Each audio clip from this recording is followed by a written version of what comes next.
Shalom à tous, Baruch Hashem, on a le sroud de continuer le Chok HaEmuna 14 Nissan.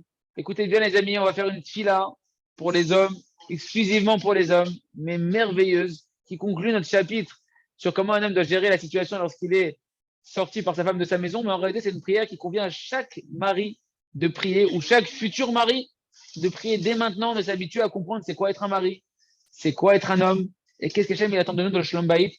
Écoutez bien cette tfila, parce qu'un match est d'une pureté, d'une justesse, et d'une sagesse extraordinaire avec une harmonie parfaite.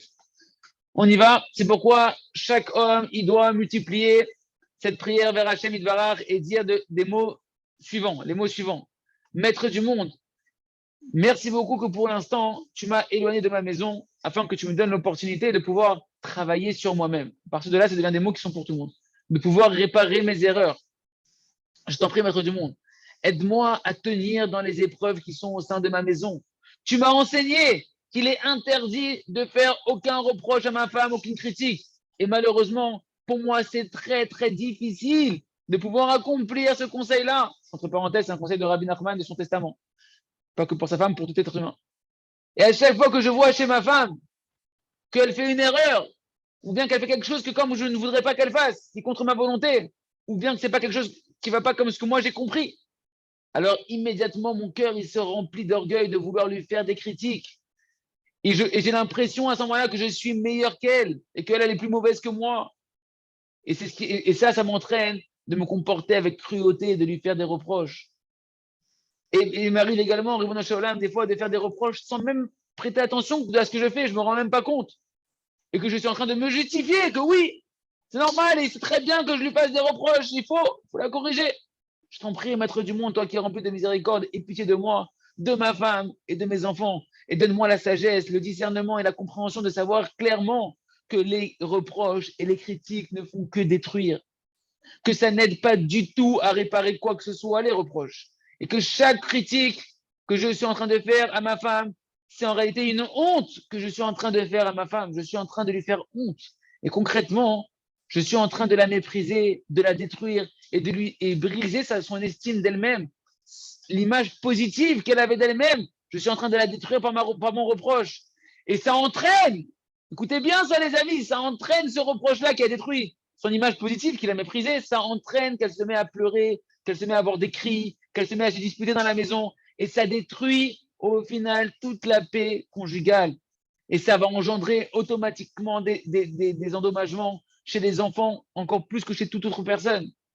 Parce que quand la femme elle est déboussolée et qu'elle est blessée, à ce moment-là, ça se répercute sur les enfants. Maître du monde, aie pitié de moi. Donne-moi la force dans mon âme, la force mentale, la force dans mon intelligence de ne faire aucun reproche à ma femme dans aucun sujet, quel qu'il soit, à aucun moment, dans aucun endroit. Et que peu importe ce qui se passe, aide-moi à faire aucun reproche à ma femme. Parce que ce n'est pas le chemin de réparer quoi que ce soit, ça fait que détruire encore plus. Je t'en prie, maître du monde, aie pitié de moi, donne-moi la force et le courage de faire aucun reproche.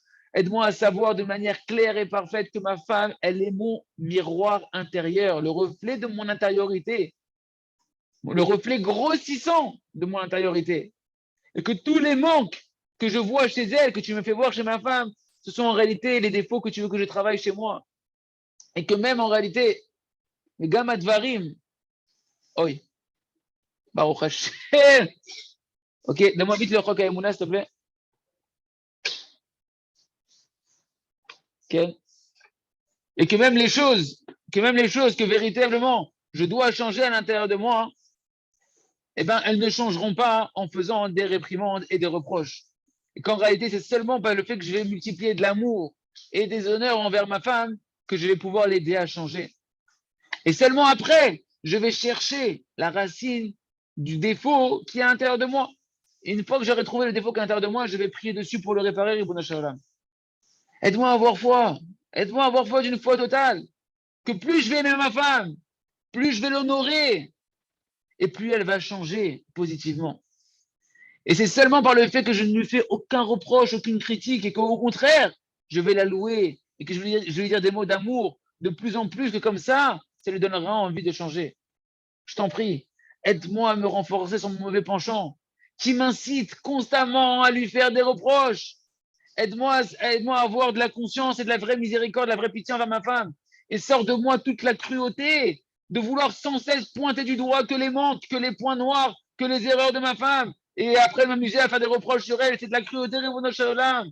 Aide-moi au contraire à avoir des beaux yeux, de voir que sa beauté de ses bons traits de caractère. Aide-moi à voir ses qualités. Aide-moi à voir ses maasim tovim, ses bonnes actions qu'elle fait. Et de pouvoir la féliciter sur ça, l'encourager sur ça, valoriser ses bons traits de caractère et ses bonnes actions qu'elle fait, l'honorer, la soutenir, la louer, la glorifier de ça. Je t'en prie, Bono Shaolam. Aide-moi dans chaque situation à me renforcer, à me taire et à multiplier les prières. Aide-moi à accepter pleinement, qu'il soit plus agréable pour moi de me jeter dans une fournaise ardente plutôt que de faire honte à ma femme dans quelque manière qu'il soit. Rabotai, toutes ces paroles-là, c'est d'une pureté, d'une vérité absolue qui est basée dans tous les écrits de nos sages, en particulier de Rabbi Nachman de Breslev. Tout le monde peut prier comme ça pour le Ben Adam Lachavero, mais encore plus un homme envers sa femme. Celui qui fait ça, c'est pas une fois en lisant un cours de Chok Mouna que ça suffit. C'est tous les jours qu'il faut prier cette fille-là et plusieurs fois par jour. Avant de se marier, pendant le mariage, quand tu es expulsé de ta maison, dans toutes les situations, après un divorce pour se remarier. Il faut prier comme ça, les amis, si on veut avoir un véritable Shalom Bayit et une maison où règne la Shrina, l'Inertse Hashem, et avoir toutes les brachot qui coulent dans la maison, comme si on était déjà au côté de la Maharavi, que là-bas, la Shrina, elle réside et toutes les brachot, elles sont là-bas. On continue avec le Sefer Shaharav Betoda. Vous l'avez compris, j'ai sauté une page dans les photos, donc c'est pas grave, vous ne l'avez pas en ligne, mais vous l'entendez dans les oreilles. Pitsoul et Shiout. On en est dans le paragraphe, Rabotai, dans le grand chapitre, comment guérir de toutes les maladies mentales et psychiques par la émouna et le remerciement. Et bien là, les amis, on passe à une maladie connue de la génération, mais dont le traitement est très difficile, et que par la émouna, quelqu'un qui fait un vrai travail, écoutez bien, il peut guérir, ça s'appelle quoi? La schizophrénie. Le dédoublement de personnalité. Il y a une maladie mentale qui s'appelle la schizophrénie, le dédoublement de personnalité. Et un homme, il est embrouillé, il ne sait pas qui il est véritablement. Il a deux mois à l'intérieur. Et des fois, les amis, il suffit juste d'être un juif qui a envie de faire chouva, qui a l'impression qu'il y a deux lui. Il y a un Yetzera, un Yetzera Tov, le bonhomme, il fait se prendre schizophrène. Un jour, je veux la Torah, je veux la Gdusha, un jour, je veux autre chose. Bipolarité, d'accord. Bipolarité, c'est différent. En tout cas, il y a la schizophrénie qui pseudo. Et il dit le Rav, non seulement ce bonhomme-là, il n'a pas annulé son moi, son ego, il a normalement, on est tous un être normal, normalement, saint d'esprit, il est né avec un seul moi, c'est déjà une galère. Il a un ego déjà qui doit travailler. Que toute sa vie, on doit travailler pour annuler son ani, son ego à soi. Et que déjà, ce moi-là, c'est déjà un imaginaire assez grand qu'il faut travailler. Mais voilà qu'il y a des personnes, que Meskenim, ils ont deux moi. Ils ont plusieurs personnalités, ils ont plusieurs moi, plusieurs égos. Tellement ils sont préoccupés par leur égocentrisme qu'ils ont développé plusieurs personnalités. Comment on gère ça? Il dit le Rav, c'est seulement lorsque la personne elle va travailler le remerciement dans la foi, mamage, que tout vient d'Akadosh Baruch Hu, qu'une personne elle va annuler son égocentrisme, qu'elle va annuler son moi personnel dans la dimension qui n'a rien hormis Hachem, avec une foi totale qui n'a rien hormis Akadosh Baruch Hu, il n'y a rien hormis l'amour d'Hachem, qu'une personne elle va pouvoir, plus elle va travailler là-dessus, plus elle va pouvoir guérir la maladie de la schizophrénie, le dédoublement de personnalité. Parce que plus il va guérir sa foi qui n'a rien hormis Hachem, plus il va guérir son âme, puisque la foi et l'âme, on l'a dit, elles sont liées, Rabbi Nachman nous a dit, et plus il va sortir de l'embrouillement dans lequel il se trouve de croire qu'il a plusieurs moi. Et ainsi, comment tu vas faire? Et ça, encore une fois, c'est vrai même pour nous, pour la bipolarité, etc., qu'on a, de se croire qu'on a plusieurs envies à l'intérieur de soi, etc. Chaque pensée de Annie, de moi, qui va gérer de mon ego qui rentre dans ma tête, que je pense que la personne elle pense que moi je suis un tel ou je suis un tel, parce qu'on parle d'un schizophrène, il va dire avec sa bouche, non Milvado, il n'y a rien hormis Hachem. Et il va remercier Akadosh Baruch Hu sur l'embrouille qu'il a à l'intérieur de lui en disant, Maître du monde, Toda Rabba Hachem, pour les souffrances de mon âme que j'ai, d'avoir plein de pensées comme ça, que je pense que je suis un tel ou je pense que je suis un tel et un tel et un tel, et que j'arrive plus vraiment à savoir qui je suis, Toda Lecha Hachem. Et plus précisément, je ne sais pas qui je suis. Non, il dit, et merci Hachem que plus précisément, je ne sais pas qu'il n'y a pas de Annie, qu'il n'y a pas de moi en fait. Merci Hachem, que j'ai oublié qu'il n'y a rien hormis toi et qu'il n'y a même pas de moi. Parce qu'il n'y a rien hormis toi Hachem. Merci Ribono Shalom. Et Vadaï, il dit Laura, c'est sûr que ces souffrances-là, Une personne doit dire à Hachem, c'est sûr que ces souffrances-là, tu me les as envoyées pour réparer mes fautes qui à l'intérieur de moi. Et en particulier, quelle faute qui est à l'intérieur de moi? La faute de la gava, la faute de l'orgueil. Que l'orgueil, c'est en réalité simplement voir sa personnalité détachée d'Akadosh Baruch Hu, de donner de la place à sa personnalité et de réduire Hachem. Plus une personne va annuler la place qu'elle s'est donnée dans sa vie pour laisser place à Hachem, et plus elle va guérir cette maladie de l'égocentrisme qui va créer plusieurs personnalités et retrouver sa véritable personnalité qui est un fils d'Hachem, que tu es entre les mains d'Hachem et que tu es un fils de roi d'Hachem. On continue avec le livre à travers champs et forêts, Idbonenut. Donc faire une Idbonenut, c'est une méditation, une prise de conscience et méditer correctement sur des choses. Qu'amour, comme on l'a dit, plus un homme, pour qu'un homme il puisse acquérir un trait de caractère positif, faire une véritable acquisition spirituelle, comme on l'a dit, il faut qu'il prie au moins une demi-heure tous les jours sur cette acquisition qu'il veut faire spirituelle. Et il n'y a pas de trucs et astuces, Laura. Il n'y a pas d'autres. Arrête de chercher d'autres combines. Tu te fatigues et tu as trouvé, crois que tu as trouvé quelque chose. C'est une phrase de nos sages, de la Gemara. Yagata ou Matsata, tu as cherché et tu as trouvé. Tu peux croire que tu as trouvé quelque chose. On ne trouve rien spirituellement, les amis, sans avoir fourni un effort. Tout ce que tu as trouvé comme réussite spirituelle, et même matérielle, mais surtout spirituelle, sans effort, c'est du shaker. Ne crois pas que tu as trouvé quelque chose. Si un homme il tient devant Hachem tous les jours, au moins une demi-heure, et qu'il supplie à Kadosh Baruch Hu, Maître du monde, aie pitié de moi, fais-moi mériter d'atteindre tel et tel niveau spirituel sur le même sujet. Il dit, aide-moi Kadosh Baruch Hu, fais-moi par bonté gratuite, aide-moi à atteindre ce niveau-là spirituel, de changer, etc. Chacun avec ce qu'il est en train de travailler, ben, vu que tu es en train de travailler sur toi véritablement, tu vas mériter de trouver que tu vas changer véritablement. Et ça, hein, il faut demander au Créateur qui t'éclaire les yeux comment prier sur la chose et quelle est la racine de ton problème sur lequel tu pries pour pouvoir solutionner le problème à la racine, déverrouiller ton problème à la racine, dénouer le nœud qui est à la racine de tous les nœuds. De demander à Kadosh Baruch Hu qui te donne l'intelligence, le discernement, la compréhension du sujet sur lequel tu es en train de travailler, c'est quoi la pierre angulaire que quand je vais nettoyer et comprendre c'est quoi le mécanisme de tout mon problème, quand je vais guérir de ça, tout mon problème, la maladie elle va être résolue à la racine et les symptômes ils vont disparaître. Le principe général, c'est qu'il faut investir non seulement de la prise de conscience, non seulement de la méditation, et beaucoup de volonté sur la chose que tu veux changer. Et ça demande du temps et un effort quotidien. Par exemple, un homme qui veut travailler sur la colère, il n'a pas besoin, l'autre il n'a pas besoin de prier précisément sur la colère en elle-même. Mais au contraire, il va falloir que tu pries sur la émouna qui te manque, sur la foi qui te manque. Parce que la racine de ton problème de colère, c'est un manque de émouna. Donc, quand on a dit c'est quoi l'intelligence, c'est d'aller chercher la racine du problème. Parce que la racine de la colère, c'est l'hérésie. C'est l'hérésie. Tu te mets en colère parce que tu n'acceptes pas que c'est Hachem qui fait tout, tu vois autre chose qu'Hachem, et donc tu te mets en colère. Et comme ça, il doit prier. Écoutez bien, vous allez voir cette prière, vous allez comprendre par vous-même le sens de ce qu'on est en train de dire. Maître du monde, aie pitié de moi. Donne-moi une foi qu'il n'y a rien hormis toi. Et qu'il n'y a personne qui peut me faire quoi que ce soit sur terre. Et que tout ce qui m'arrive en réalité, à travers les gens qui me mettent en colère, ou la situation de la vie qui me met en colère, ça vient de toi.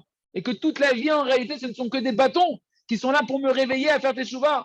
Alors aide-moi, Ribono Shalom. Aide-moi à ne plus voir des hommes qui me mettent en colère, mais ne voir que toi à travers ces hommes-là. Aide-moi à savoir que lorsque je me mets en colère contre quelqu'un, en réalité, c'est contre toi que je me mets en colère. Parce que qui c'est qui m'a fait ce que je suis en train de mettre en colère? C'est toi qui m'as fait Ribono Shalom. Et si je me mets en colère sur ça, c'est comme si je me mettais en colère contre toi. C'est ce qu'il a dit Rabbi Chaim Vital.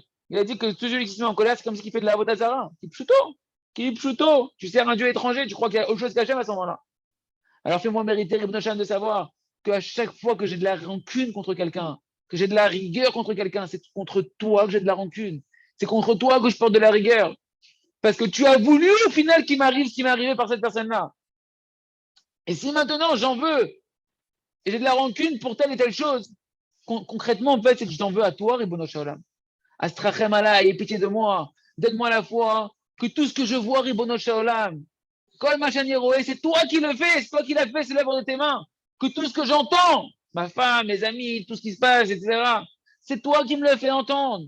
Aide-moi à accepter tout avec la foi. Donne-moi une foi totale, etc., etc. Et une personne, plus elle va prier sur la émoua de cette manière-là, plus en réalité, elle est en train de déraciner la colère à sa racine, qui est un manque de émouna, et elle guérit de facto les symptômes de son manque de Emouna qui s'appellent chez lui, à ce moment-là, chez nous, quand on le traverse, la colère, les rigueurs, etc., etc.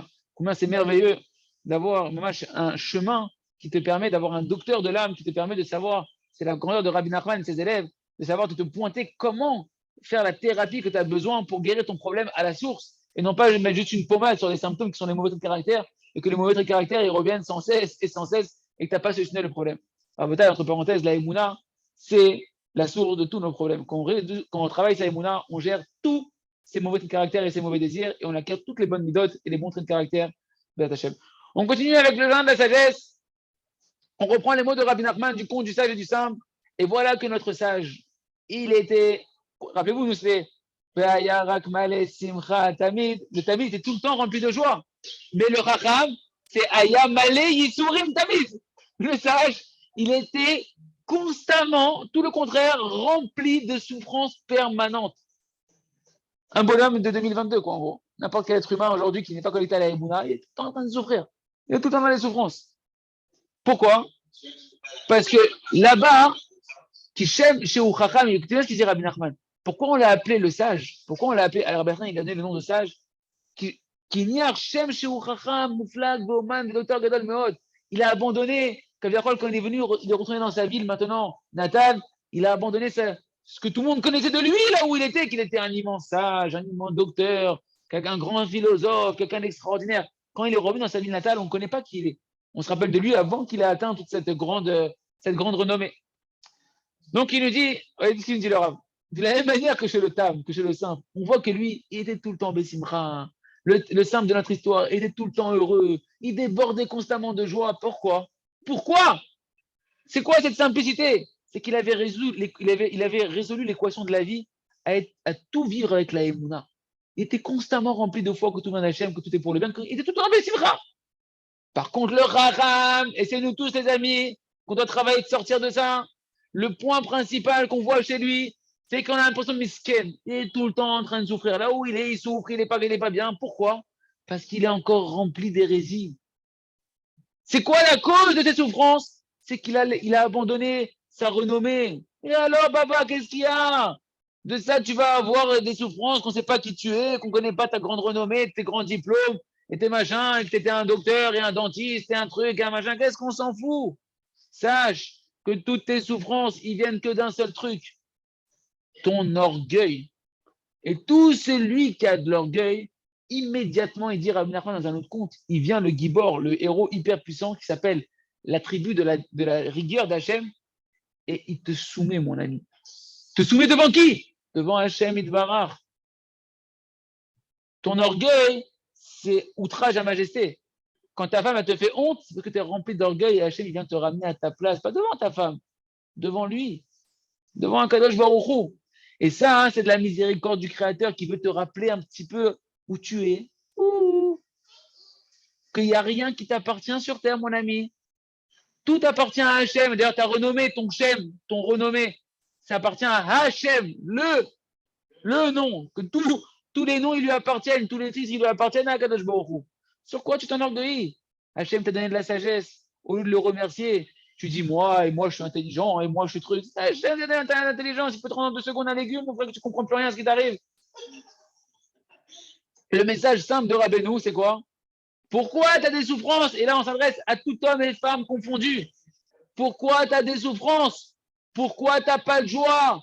Pourquoi tu es un mort vivant, que tu sens que tu n'as pas de vitalité à l'intérieur de toi? Parce que tu as encore de l'orgueil à l'intérieur de toi. Et celui qui est orgueilleux, eh ben Hachem, il l'abandonne, entre guillemets, il l'abandonne. Et quand Hachem, il abandonne un homme, automatiquement, d'où tu veux qu'il réussisse dans la vie, le bonhomme sans Hachem? D'où tu veux qu'il ait de la joie de vivre sans Hachem? D'où tu veux avoir de la vitalité, de sentir pétillant à l'intérieur de toi? Si Akadosh Baruch Hu, il t'a laissé tomber, Kaviachol, entre guillemets, il ne te l'a jamais tombé, mais il te donne la sensation qu'il t'a laissé tomber pour que tu comprennes que tu as besoin de lui. Et même si Akadosh Baruch Hu, il ne te fait pas tomber, et même si Akadosh Baruch Hu, il ne te rabaisse pas, eh bien, tu as déjà à l'intérieur de toi, tu vas te ressentir tout seul, toi-même déjà abandonné à l'intérieur de toi, comme une bougie qui a plus d'oxygène pour pouvoir briller. C'est-à-dire que tu sens que tu t'étouffes. Tu sens que tu t'étouffes. Tu sens que la rasra, on appelle la rasra. La rasera, il n'arrive plus à respirer. Qu'est-ce que t'as? Il aussi vient de montrer partout. Pourquoi tu n'arrives plus à respirer? Parce que tu n'es pas avec Hachem, tu vis tout seul. Donc tu as tous les problèmes du monde sur la tête. Parce que tu vis sans Hachem, donc tu es en rasera. C'est vrai qu'il y a la chanson je suis un Breslev, je suis en Simcha. C'est quoi, je suis en Simcha, je suis en Emouna, je suis avec Hachem. C'est Hachem l'oxygène du monde, de ma vie. Est-ce qu'il y a deux possibilités, mon ami? Ou bien tu es dans la Emouna, dans la foi et dans l'humilité. Et ça veut dire que tu as de la vitalité, tu as de la Simcha constamment et tu prends tout bien et tout se passe bien. Ou il n'y a qu'une autre possibilité, c'est que tu vis dans l'hérésie à ce moment-là. C'est-à-dire que tu es dans l'orgueil et que tu es dans la désolation intérieure, dans la tristesse constamment, dans la persécution constamment, dans la culpabilité constamment. Hérésie, c'est le manque de foi dans la situation dans laquelle tu es. Dans laquelle tu es, ça, il y a plein de niveaux. C'est pourquoi on voit qu'en réalité, toute la réussite du Chacham, c'est rien du tout. C'est un mythe, c'est un mirage. Il n'a pas de vitalité de sa réussite. Il a quoi? Certes, ton diplôme, ta réussite matérielle. Si au final, au fond de toi, quand tu es tout seul, tu te sens vide. Parce qu'il vit sans Emouna, il vit sans foi. Et dès qu'un homme, il se détache lui-même de la Emouna, ça veut dire qu'il se détache d'Hachem. Il se détache lui-même d'Hachem, Chad Shalom. Et immédiatement, toute sa réussite, elle perd tout son sens, tout son éclat, toute sa vitalité, elle s'estompe. Parce que tout est en réalité que de l'air, hein, de l'air qui s'évapore. Parce que c'était une réussite très superficielle, sans aucune intériorité, sans aucune vitalité qui provient du lien avec Hachem, qui se cache dans ta réussite, que c'est Hachem qui t'a fait réussir. Et la seule chose, c'est d'être tamim, tiem, Hachem, d'être simple avec Hachem, d'être dans la Emouna constamment, dans la prière constamment, dans le remerciement, dans la simra constante, et de quitter toutes ces chormos, toutes ces sagesses d'orgueil, de s'approprier des réussites ou des échecs, et savoir qu'il n'y a que Akadosh Baruch Hu. On termine avec le Sefer Or Chadash Nizke Kolano Bemer Aleo Mitorarim Onidarmim Nirdamim. Soit tu te réveilles, mon frère, pourquoi tu te réveilles ou tu dors? Tu choisis. Soit tu te réveilles, soit tu dors. Il y a deux possibilités dans la vie. Soit tu es réveillé, soit tu es endormi. Quand un homme il arrive à cette sensation merveilleuse, que tu te sens en danger spirituellement, et que tu te sens, comme il a dit Rabbi Nachman, comme suspendu à une muraille, et que tu as une muraille très très haute, la muraille de Chine là-bas, et que tu dis, ouais, punaise, mes mains glissent, mes mains sont en train de glisser, tu sens que tu es en train de perdre pied ou perdre main, je ne sais pas comment on dit, et que tu n'as plus d'autres conseils que de t'accrocher à Hachem Itbarach, et qu'à ce moment-là, tu sais que tu n'as pas d'autre conseil que prier à Hachem, de supplier à Hachem qui te sauve. Eh bien, les amis, il dit, paradoxalement, tu dis, attends, la race t'angoisse et tout. Il dit, ben, paradoxalement, ici, il se cache, c'est le moment le plus doux de la vie d'un juif. Pourquoi? Et ça, c'est le grand paradoxe. C'est que dans les moments les plus difficiles de la vie d'un homme, s'il se tourne vers Hachem, il sent Hachem comme il ne sentira jamais Hachem dans sa vie. Et là-bas, parce que là-bas, dans cette détresse, s'il ne désespère pas d'Hachem, qu'il se tourne vers Hachem, là-bas, il peut arriver au travail de la volonté parfaite, qui va obtenir des miracles immédiatement, de savoir qu'il n'y a rien hormis Hachem, et qu'Hachem, il veut t'aider, et qu'Hachem, il est là, et maman, tu vas sentir Hachem ici. Écoutez bien, hein, c'est les paroles qu'on avait vu la suite du fils du Baal HaSulam, dans son livre Shamati, où là-bas, il dit, là-bas, on avait résumé la tfila en 3 points merveilleux vendredi, enfin, dans le shiur précédent. Il dit, En matzav yoter meushar ve'olamo shel adam. Il n'y a pas de situation plus appropriée dans la vie entière, dans l'univers d'un homme, si ce n'est le moment où il se trouve désespéré de ses propres forces. C'est ce que Rav Ofer Erez, il appelle le Yehush Dikdusha, le désespoir de la sainteté, où tu te désespères, écoutez bien ça, c'est très subtil. Tu te désespères de tes propres forces, de croire que toi, tu peux t'en tirer tout seul. C'est-à-dire que toi, tu sais que tu as fait le maximum. Tu as déjà décidé que toi, c'est bon, le maximum de tes forces, tu essayes de faire, tu ne peux pas. Et que tu vois que tu n'as pas d'autre remède, toi, tu n'as pas le remède. La solution, tu ne l'as pas. Et qu'à ce moment-là, au lieu de te désespérer complètement, c'est le désespoir de tout moi, c'est juste désespérer de ton orgueil. Et que maintenant, tu te tournes vers Hachem, quand tu as bien clarifié que toi, tu ne vaux rien sans Hachem, tu n'es pas un vaut-rien, tu ne vaux rien sans Hachem, à ce moment-là, tu es digne de faire ce qu'on appelle la prière parfaite, de te tourner à 100% vers l'aide d'Hachem, pas genre 50-50, je fais 99, il fait 1%, non. Moi, j'ai compris que je suis Ephes Zoulatos, qui va dévoiler ma chair. Je suis zéro sans Hachem, et Hachem, il est 100%, et à ce moment-là, je peux me tourner de toutes mes forces vers Hachem, parce que tu sais de manière claire à ce moment-là que ton travail à toi, il va amener aucun résultat. ton travail personnel sans la tefila. C'est-à-dire, c'est pas Hachem. Tu as compris, tu es arrivé au Yehush que toi, tu as compris que tu n'arriveras pas sans Hachem.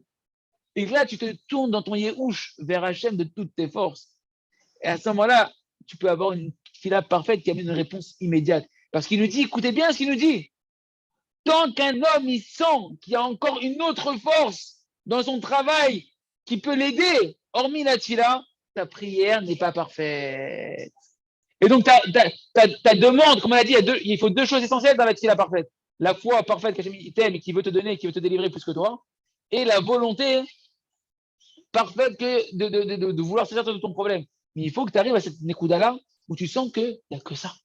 Il reste que ça, il n'y a que ça qui existe. Moi, je veux faire que la volonté d'Hachem, et Hachem, il veut que me donner. Et Zéou.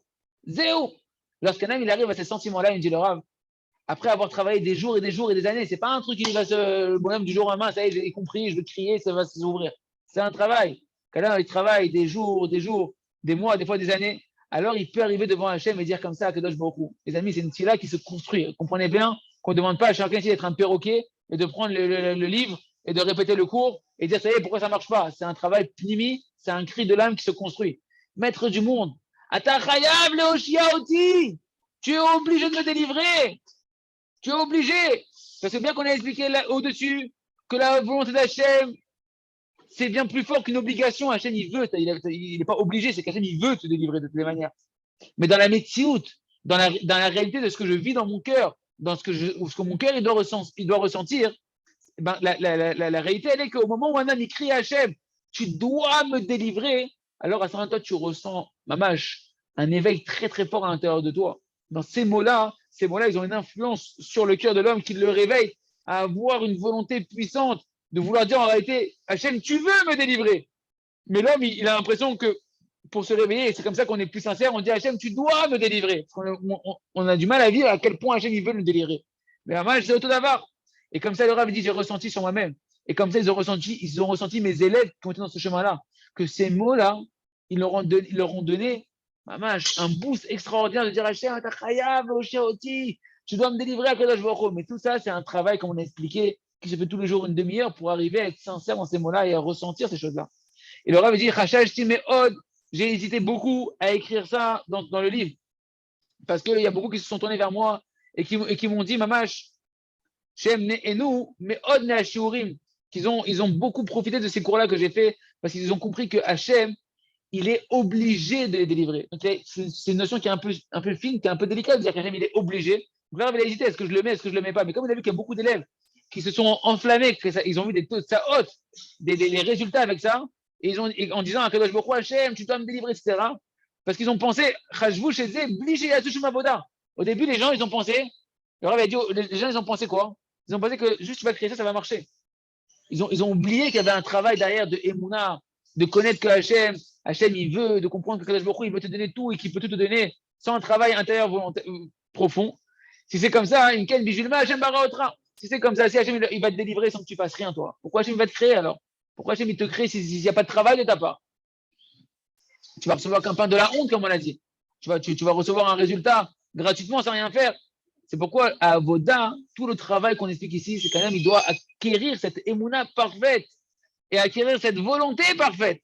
Et grâce à ça, tu peux crier à Hachem, Hachem, tu dois me donner de la émouna. Hachem, tu dois me donner une volonté parfaite.